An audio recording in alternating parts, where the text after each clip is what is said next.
Good morning. Thank you for joining us on this dreary, cold morning in December, but can you believe it's already December? I know I can't. This semester or this first part of the year really seems to have gone by quickly.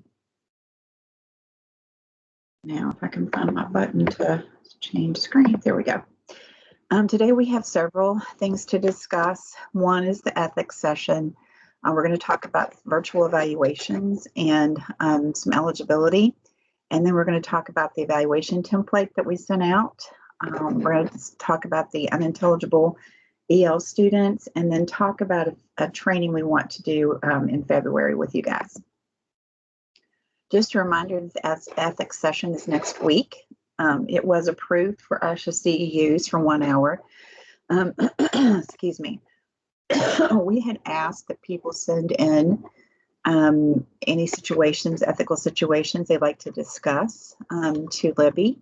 And so far we only have 2 or 3. I think she said we have 3. So this will be a real-time presentation that will address some scenarios that possibly could happen to you in the school system. And if you have any scenarios that you could send, we greatly appreciate it. You know, I think it makes it much more interesting and much more functional is not the word, but you know, it's more impactful if it has a real base instead of us just making up some scenarios. So we're going to talk about that, and also the employee code of conduct. So please try to get those to Libby by Monday if you have anything. And we will have that session recorded, but you can only receive your ASHA CEUs if you attend the session live. Okay. I wanted to talk about virtual evaluations and language eligibility. And this is something I've really been trying to look at for quite a while, because our director, Susan Beck, told us that our superintendent, Clayton Birch, has put all of the policies on a rotational schedule to be reviewed and updated. And policy 2419 is not slated to be reviewed and updated for 2 more years. And that's concerning to me because we're letting a lot of students who might receive and might need language therapy fall through the cracks. So I'm trying to look at this eligibility to see if there's some way we can work around things. The other reason that I'm trying to look at it is because of these virtual evaluations. You know, I think until people start getting the vaccine and COVID starts calming down, we're going to be seeing a lot more virtual learning going on and having to provide teletherapy and having to address and having to evaluate students virtually. So we had our state, our national state coordinators council meeting week before last. And during that meeting, all the states that, you know, of course, virtual evaluations were one of the topics that we were discussing as a hot topic because there are so many concerns about virtual evaluations and the standardization and that kind of thing. And what Virginia is doing and what several other states are doing, Tennessee, Mississippi, and several other states, is if they're having to do virtual evaluations, they're usually using language sample analysis, and they're also using dynamic assessment.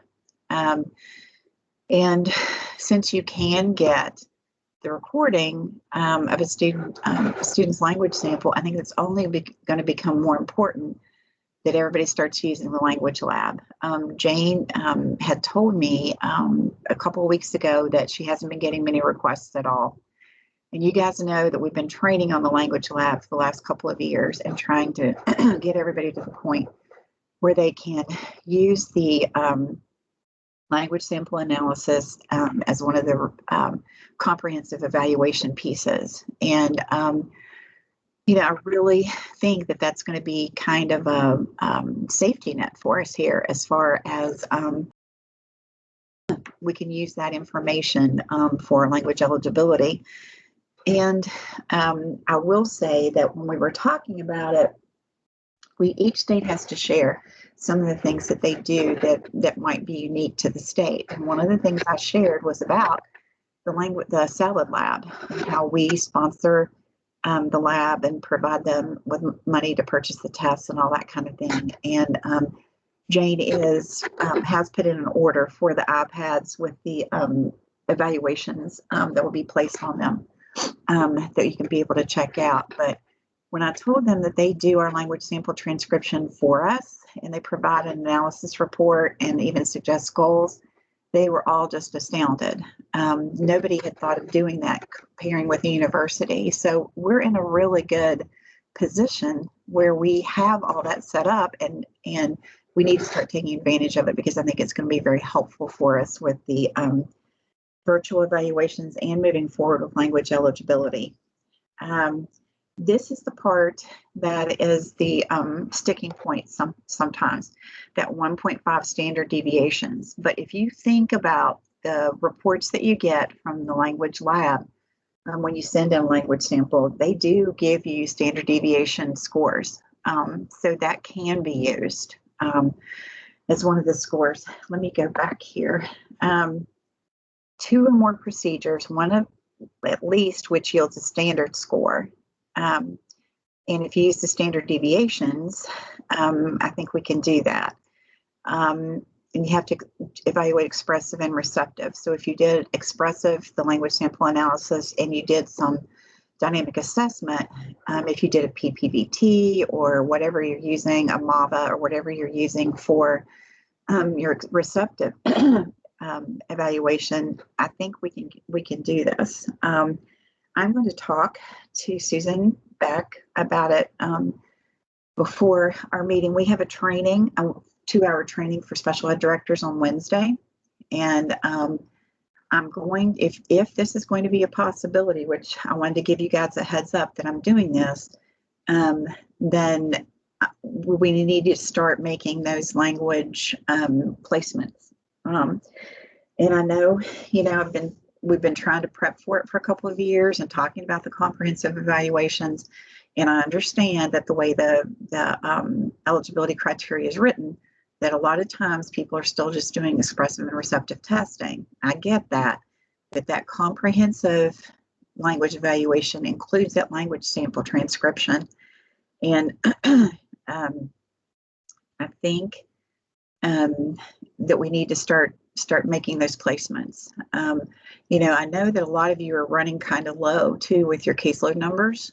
And, I think it's going to be important for us to meet the needs of these students, but also to, to make sure that even though we've told special ed directors that those language numbers are going to be coming, that they don't start cutting positions because of the low numbers. So I just wanted to give you guys a heads up that we're hopefully going to be moving in that direction, especially since we're not going to update 2419 for 2 years. I was trying to wait until we could make it very clear in policy and remove that 78 standard score, or language quotient. But I just can't see waiting 2 more years and letting that many more students fall through the cracks. So I just wanted to let you know, that this is hopefully coming and coming soon. For anyone who doesn't know how to do the language, the salad lab, I have sent that information out, a bunch of times. If your staff, if you're the therapist that you're the lead for, aren't aware of it, haven't been using it, then now's the time to get on it, because you can even just Google WVU Salad Lab, SALAD lab, and it'll come up now. So there are videos, tutorial videos. There's a whole Google Drive full of videos and information on how to do those language samples, how to upload them, the materials to use for each grade level. So now's the time. I know that some of you have used it and you might feel comfortable with it, but everybody needs to get to that point. As far as the evaluation template that we sent out, excuse me, Um, I received an email from a lead therapist who said that she had reviewed it with some of her therapists and they had concerns about 2 areas. And once I looked at it again, I had concerns about those areas as well. I did send the template to Susan Beck to approve before we sent it out to special ed directors. So she didn't catch it either. But honestly, I do think it's something we need to consider. And I know that the template was just a voluntary thing. You didn't have to use it at all. But if you are using it, I just want to make sure that we discuss these parts. With this impact on educational performance, it actually looks as if when it says an input from the eligibility IEP team in the area of blank, that they do or do not, that these speech and language skills do or do not adversely affect. That's predetermination, because this is on an evaluation report, and the IEP and eligibility team wouldn't have even discussed those topics at that point. You're presenting the information for them to discuss. So I do think it's important to address the impact on educational performance. And a suggestion that I have for that is to say, according to the information provided by the classroom teacher on the teacher evaluation report, and you could also add things and by the parent, those kinds of things. Blank is experiencing difficulties in the areas of, and then just specifically say what they're experiencing difficulties in the areas of. So like for speech, it could be they're having decoding problems, spelling, reading comprehension problems. That's just a factual statement. You're taking the information from those evaluation reports and putting it in there. You're not making a determination, yay or nay, that it has a negative impact. You're just saying these are the areas they're experiencing difficulty with. And then just have a statement that says evidence like the grades, work samples, anecdotal information, that kind of thing, are attached to the evaluation report. So I'd like for you to, while we're all together, you can unmute yourself. You can type in the chat box and let me know what you think about this change. Libby, you're going to have to help me out with anything that's written. So far, we don't have anything. Okay. There are a couple people that are having trouble with their audio, and other people are not. So, okay, must be their Wi-Fi. Okay. Well, I'm at the best Wi-Fi that I have, so I hope it's not me. Excuse me. Does anybody have any comments about these changes? Jennifer Ross says she thinks this is a good way to present the impact. Okay. And Sarah says this wording looks fine. This wording looks fine. Okay. Well, I just wanted to call it to your attention. I should have caught it before it went out to you guys. If you've already used it, you don't need to go back and make an addendum or anything like that to it. Just moving forward, I think it's going to be important to make sure that we're not predetermining. Excuse me. And I apologize for that. Like I said, I should have caught it before it went out. The next section of the report is the diagnostics impressions. And I think this definitely is predetermination. So I think that whole section should just be deleted. There's no reason to have that section in there.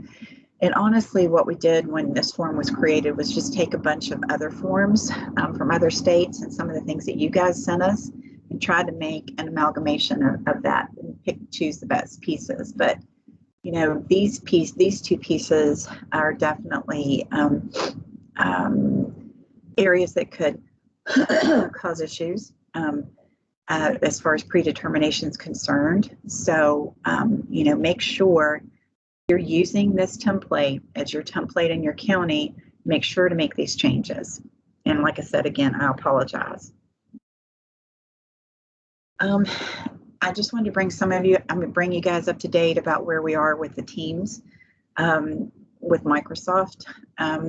We did have the meeting with them on the December 9th, and we had a team of West Virginia therapists. We had Kim Porter from Putnam County, Rebecca Sizemore, Chris Nichols, excuse me, Rhea, Annie, Caitlin Benoit from Putnam, and we had Annie Lafferty. She's an OT. She's Rhea's sister and does the telepracticing for us for the OTs and PTs. I think that was everybody. But what we did was they had programmers on the call with us. They had program specialists and educational specialists. And we sent them videos. We made a Dropbox for us to share videos back and forth.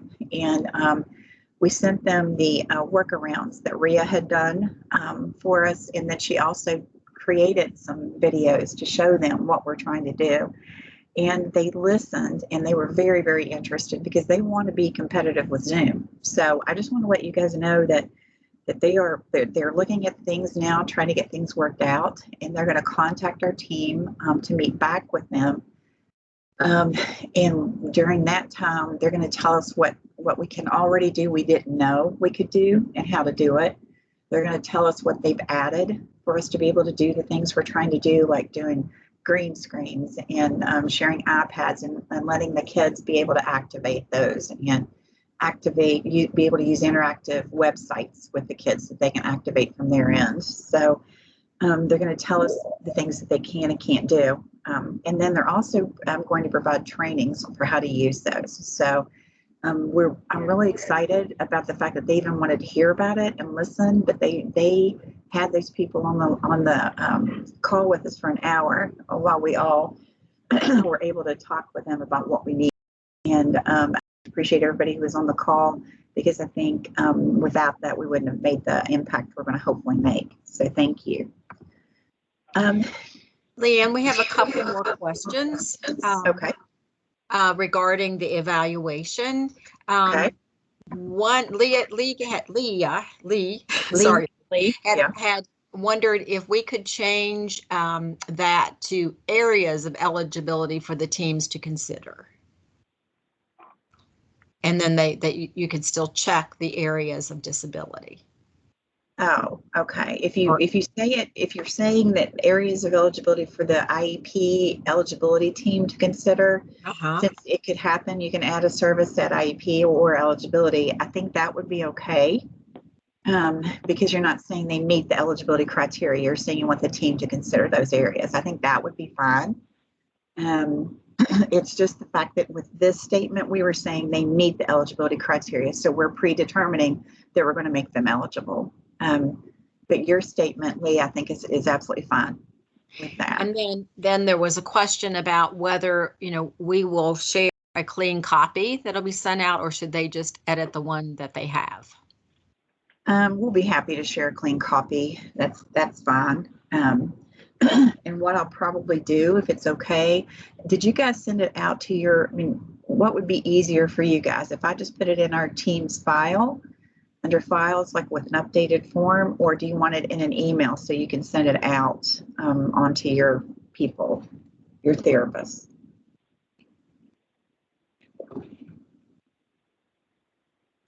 One person said an email would be great. Jennifer did. Lee said either works. Okay. Andrea and Renee said email. Email. Okay, I'll do that.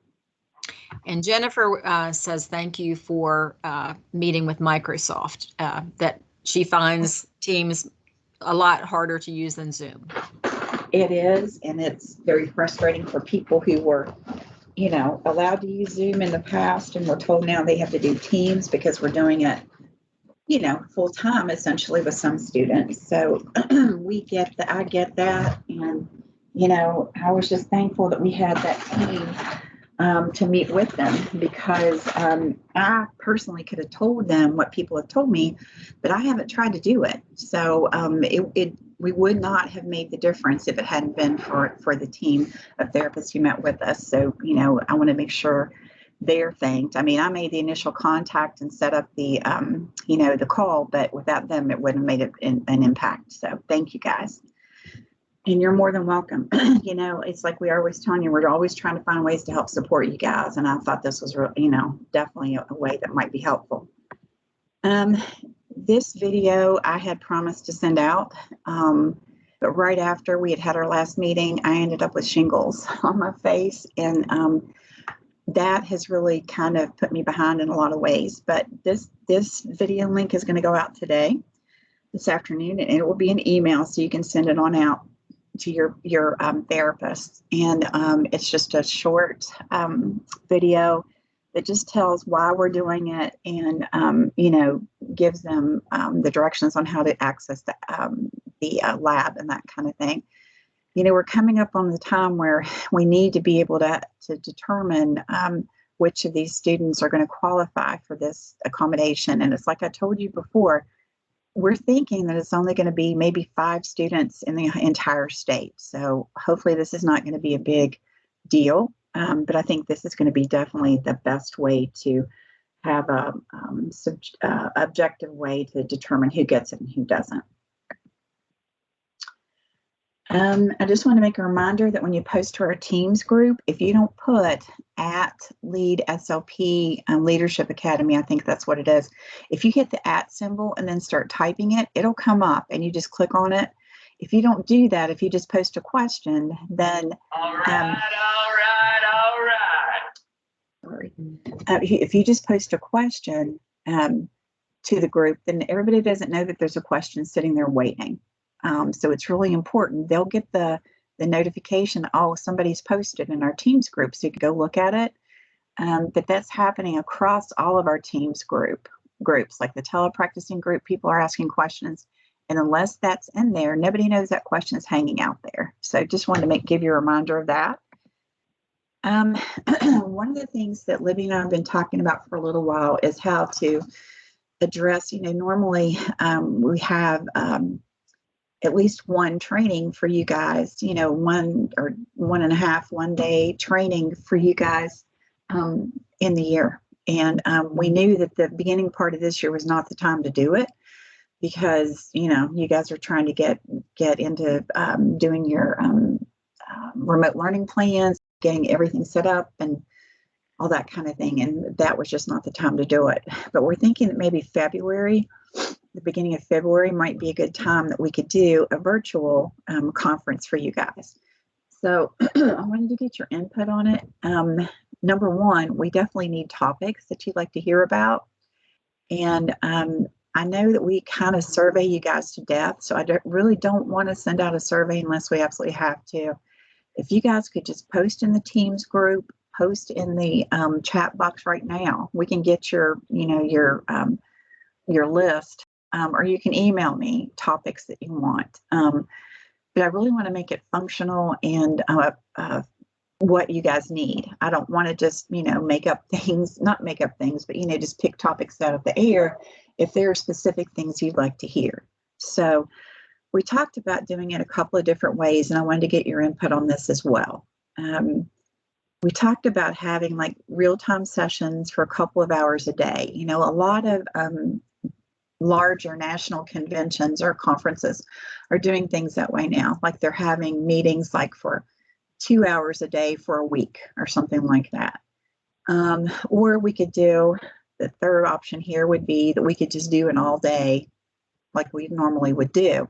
The problem with that is I think it's really hard to sit in front of the computer screen for, you know, all day. I've done it at conferences and it's not that fun. Plus you guys probably don't have a whole day to dedicate to it. So the other option would be to do recorded webinars that you'd have access to for a couple of weeks. And then we could have like a 2-hour live discussion about things that you heard in those webinars or questions that you have because of the webinars and that kind of thing. So, I mean, I know I'm kind of throwing this at you all of a sudden, but if you could go ahead and put in the chat box what which option you would prefer. Number one would be, you know, a couple hours a day for like a week or two, not two, for like 3 or 4 days. Recorded webinars that you could access for a couple weeks, then the 2-hour live discussion. And number 3 would just be an all-day session. So if you guys could go ahead and put in the chat box which one you prefer, that'll let us know how to start planning for this. And Laura Lee raised her hand. Sure. Laura Lee, you can unmute.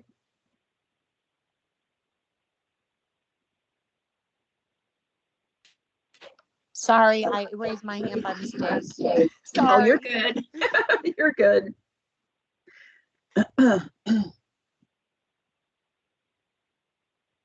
Are we getting anything, Libby?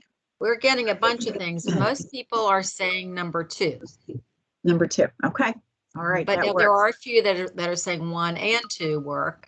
But I'd say just right off, just looking at it, it looks like 2 has the most votes. Okay. So that brings up another thing I'd like to talk to you guys about. We have been having staff meetings. There have been a lot of changes going on at the State Department, and our office has been changed like within the last year. The name of it has been changed. I think this is the 3rd time. And they've been doing some reconfiguration and moving our offices around. I mean, like to different floors. Right now, we are in the Office of Federal Programs and Federal Support, Special Education Services is where we are right now. And with that, there's been a lot of looking at our budget and that kind of thing. You know, COVID has really done a lot of things as far as you know, us having to send money to counties for different things that they need for, you know, like providing access to internet, all those kinds of things. Even though they got CARES money, we had to send money for that as well. And we've also had a lot of out-of-state placements for students, evidently. So our budget is really tight right now. With the new administration, there's been talk about, you know, increasing the special education budgets, but we don't know that that's going to happen right now. What also I think you need to know is that we've gone from an office of 24 coordinators to 7 now because we just had 2 resign. So there are a lot of federal reports and all those kinds of things that need to be done. And normally where I have not had to be involved in that, I'm going to have to be now. So, and that's fine. You know, that's part of my job. That's part of why I'm there. It's just I've had the luxury of other people not having, you know, other people knowing how to do it and just taking care of it. And the rest of us didn't have to, you know, to worry about it. But now we are. And like I said, that's fine. That's our job and we'll do it. It's just I want you to understand that, you know, things are probably going to change a little bit. Number one, I don't know how much money we'll have for, you know, like providing resources and that kind of thing, because we usually try to, you know, like to do that with you guys, for you guys. But also, you know, offering CEUs and all those kinds of things where we've, you know, try to get them wherever we can. And we will try to get them for this, but I'm guessing, Libby, that what we would get the CEUs for would be the 2 hours of live discussion. Is that pretty much what you think? I think so, but of course I'll check into it. Okay. All right. So, you know, we will try to get whatever CEUs we can for you for this. I just want to let you know that because, you know, a lot of times we've tried to provide as many CEUs as possible for you and your therapist. And I just want to let you know that, you know, that may change here for a little while until we get, you know, some coordinators back, until we get, you know, find out what the new administration is going to do with our budget and that kind of thing. It's just, there are a lot of changes going on. And I just always want to be as fair and upfront with you guys as I can and let you know that, you know,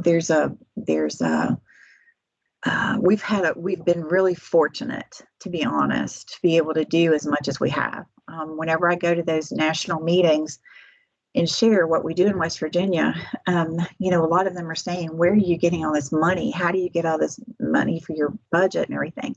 And we've been extremely fortunate in the past. And, you know, we still do a lot of things. We offer, you know, classes through WVU. We, you know, all that takes money. I mean, we're sponsoring the positions, the faculty positions for the WVU online program.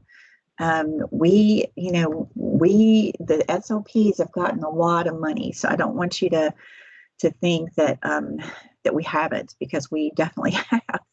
But I just, you know, I always want to let you know if I think there are going to be changes coming, and I think that might be a change that we might be seeing. But we're going to work to see what we can do. You know, we're already looking for like training grants and that kind of thing, and you know, if we can partner with WVDE for some of that stuff, we'll be happy to do that. It's just, you know, there are some changes going on. I just want you guys to know that. You know, with each superintendent that we get, they all have a different idea of how to do things and how things should be run.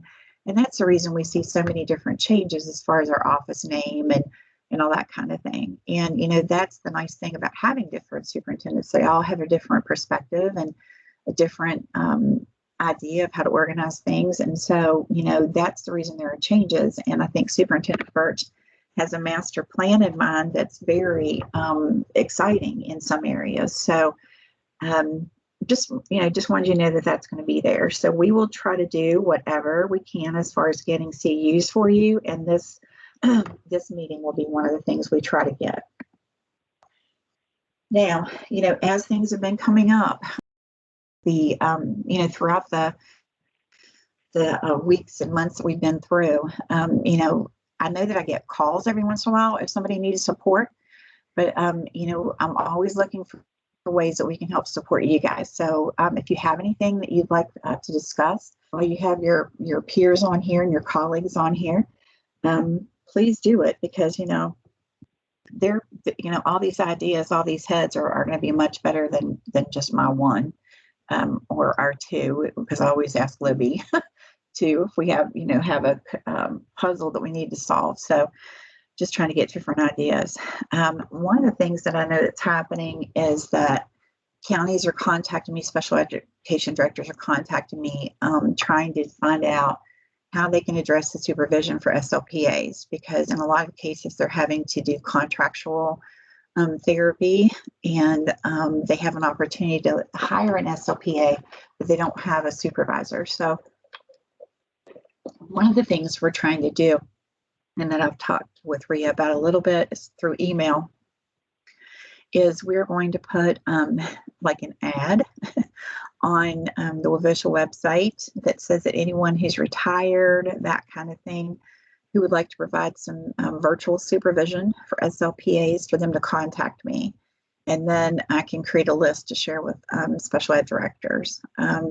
If you guys know of anybody that you use, or that, you know, who might be interested in doing more than you're able to have them do, please send me their information too, because counties are really scrambling right now to find that supervision piece.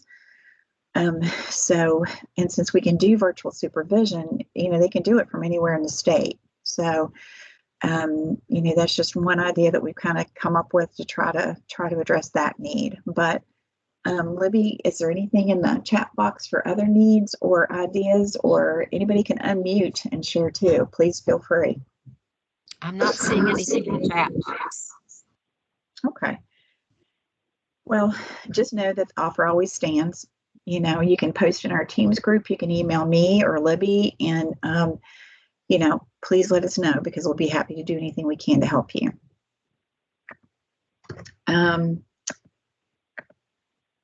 Are there any questions or concerns that you guys want to share while we're online here together? So Rhea just says for the SLPA supervision, they need a high-speed internet to be able to supervise. Okay. Lee wants to know, did we get an email about the ethics training? So we might need to send that out again. Okay. And then Rhea just says it's important to mention this high-speed internet. Thank you, Rhea. Rhea always thinks of things I haven't thought of, so thank you. Okay, so we'll make sure and put that in the ad, or in the, whatever you let us put on the website. I really appreciate that. And I definitely appreciate the partnership that we have with the Speech and Hearing Association and with the Licensure Board. I think without that, we wouldn't get all the things accomplished that we do. So thank you so much. And Lee, we'll go ahead and send out an ethics reminder. A lot of people have asked about a registration link. I think that just makes people feel better. We didn't really do that this time, but I'll include a registration link and make sure that goes out today. And then, I'll list Libby's email too, in case anybody can send things to her. And Rhea wanted to make a comment too, that as far as CFY supervision, right now they're allowed to do that virtually, but it might not be the case in the future. Okay. Okay, great. Thank you, Rhea. I was really most concerned about the SLPA. I think in most cases, hopefully when they take on a CFY candidate, they have somebody there who can supervise. So that's great to know, though. That's really good to know. I wish I knew that back when I was doing it. So that sounds really good. Anything else?